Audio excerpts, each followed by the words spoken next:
Inspiring Evening with Retno Wulandari.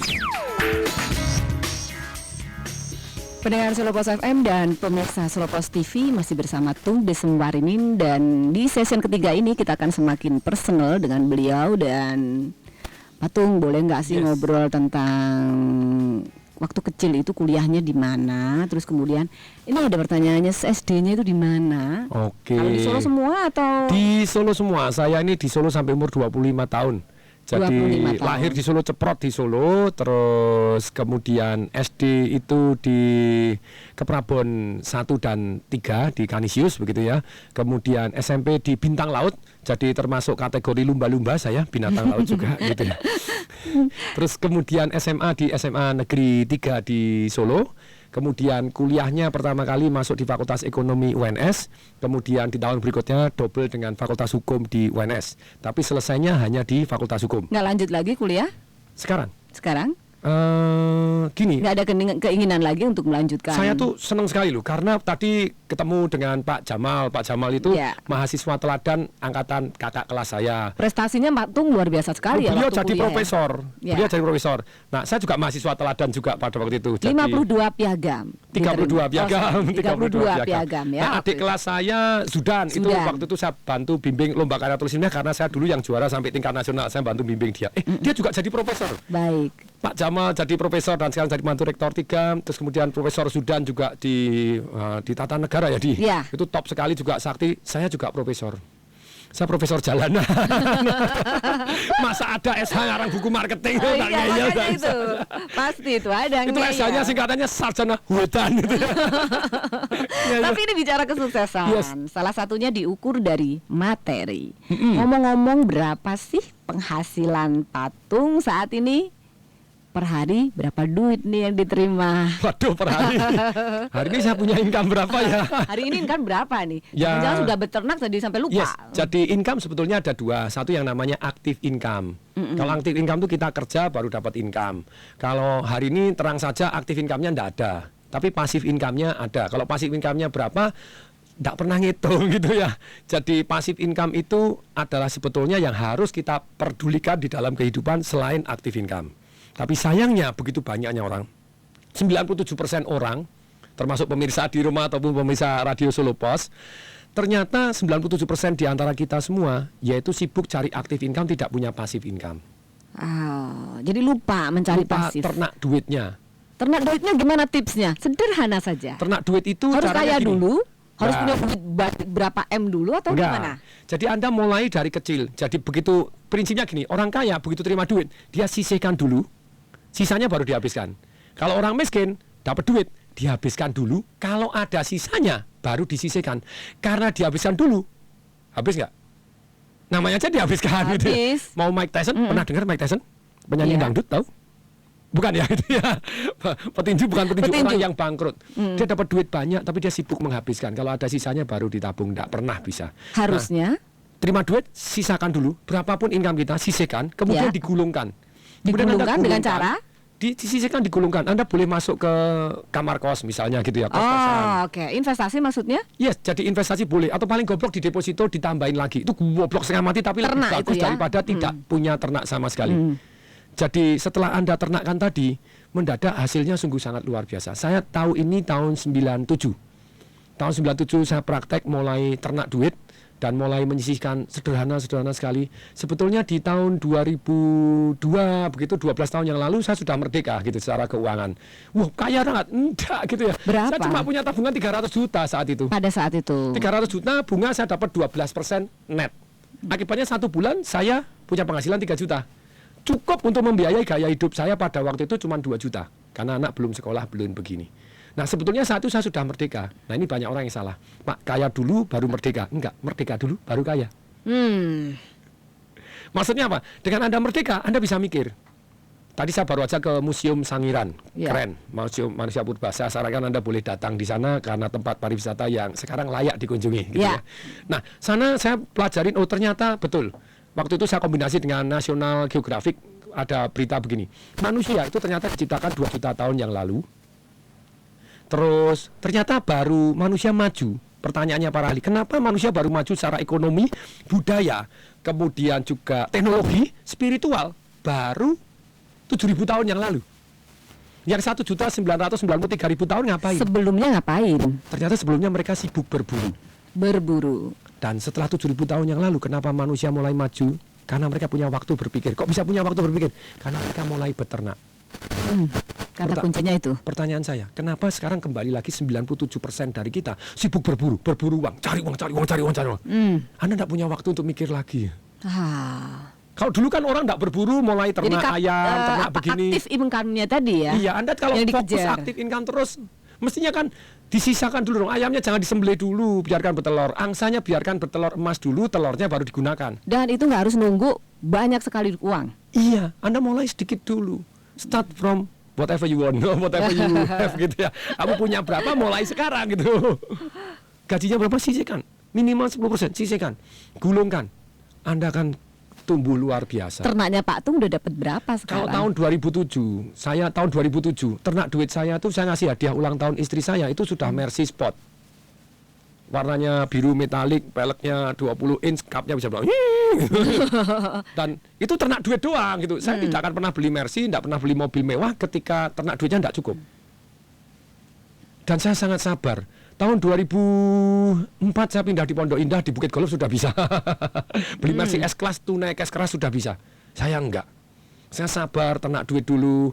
Jadi punya kos-kosan, punya usaha yang jalan tanpa saya, punya properti-properti di Sampai sekarang masih begitu ya? Jadi masih. Jenis usaha apa yang dimiliki Pak Tung sampai saat ini dan di mana saja? Omsetnya berapa? Waduh, jangan tanya gitu. Sangat banyak ya. Jadi saya punya developer, terus kemudian saya punya kontraktor, saya bahkan punya perusahaan tiang pancang. Salah satu perusahaan yang untuk kontraktor kemarin kita deal untuk bangun Bulgari, kita menang gitu ya. Ngalahin kontraktor-kontraktor yang sangat besar karena kita dipercaya.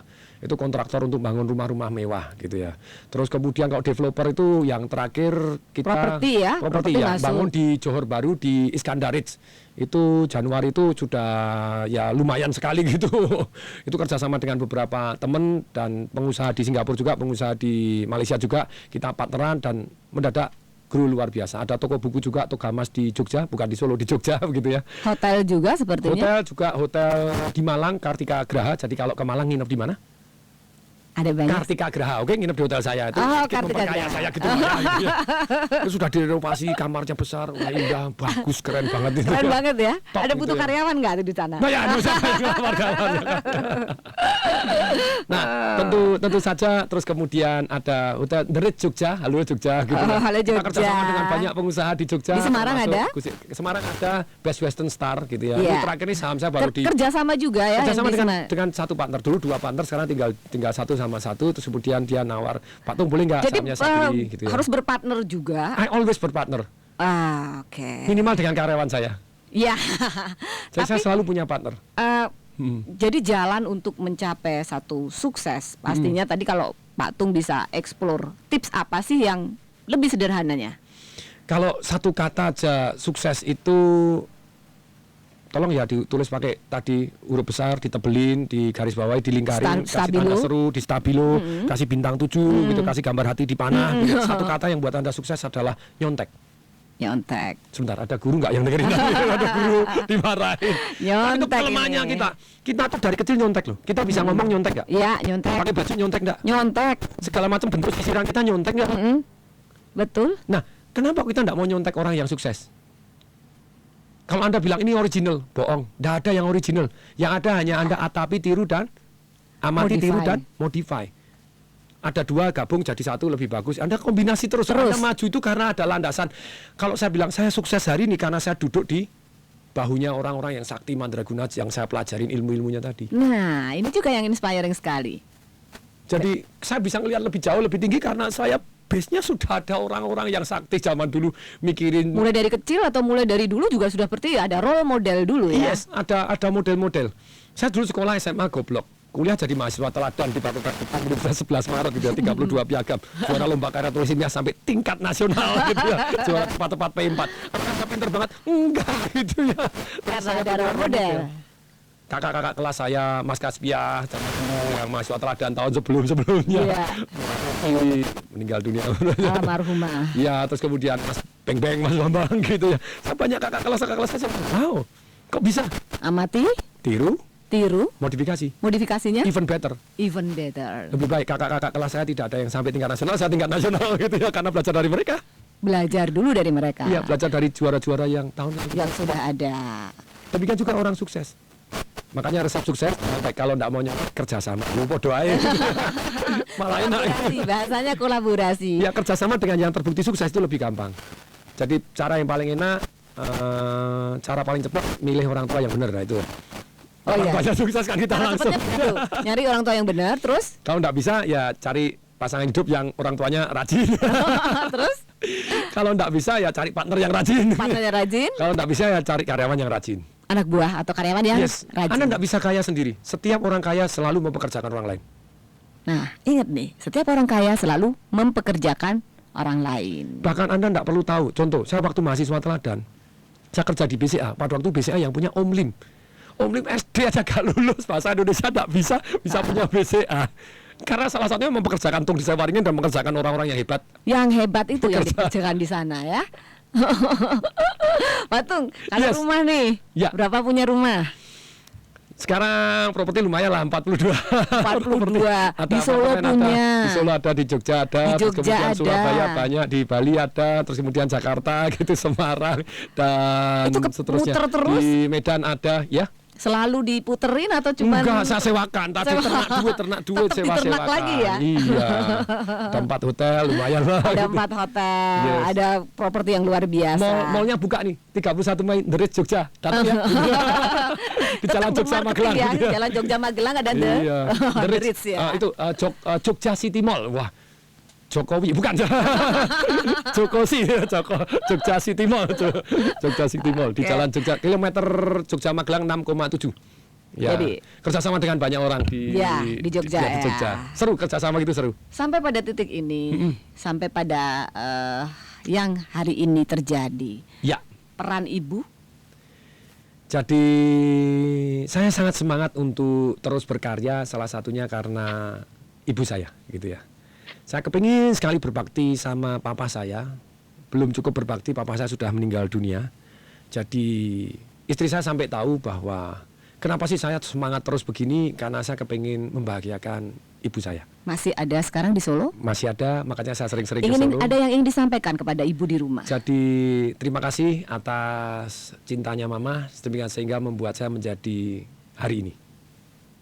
Luar biasa sekali. Dan ada closing statement yang nanti untuk pendengar Solo Pos FM dan closing pemirsa. Statement itu satu atau banyak gitu ya? Solo Pos TV, silahkan. Jadi closing statement saya gini, 1000 perbuatan baik kalah dengan 1 perbuatan berbakti sama orang tua. Jadi kemajuan saya hari ini sampai buku ini saya dedikasikan kepada siapa, orang tua saya, yang dimana pada waktu itu saya tidak bisa membantu dia. Sekarang pemikirannya walaupun terlambat, tapi saya tetap akhirnya bisa memarketingkan dengan cara yang jauh lebih baik dan masuk akal. Jadi saran saya, lakukan yang terbaik untuk orang-orang yang Anda cintai. Aduh, sore yang luar biasa sekali. Pak Tung, terima kasih sudah berkenan hadir di studio Solo Pos FM dan juga tentu saja sudah di tengah-tengah jadwal yang demikian padat. Dan pendengar Solo Pos FM, pemirsa Solo Pos TV, sampai di sini dulu perbincangan kita 1 jam bersama Tung Desa Waringin. Sampai bertemu kembali. Saya Retno Wulandari pamit mundur. Bye-bye.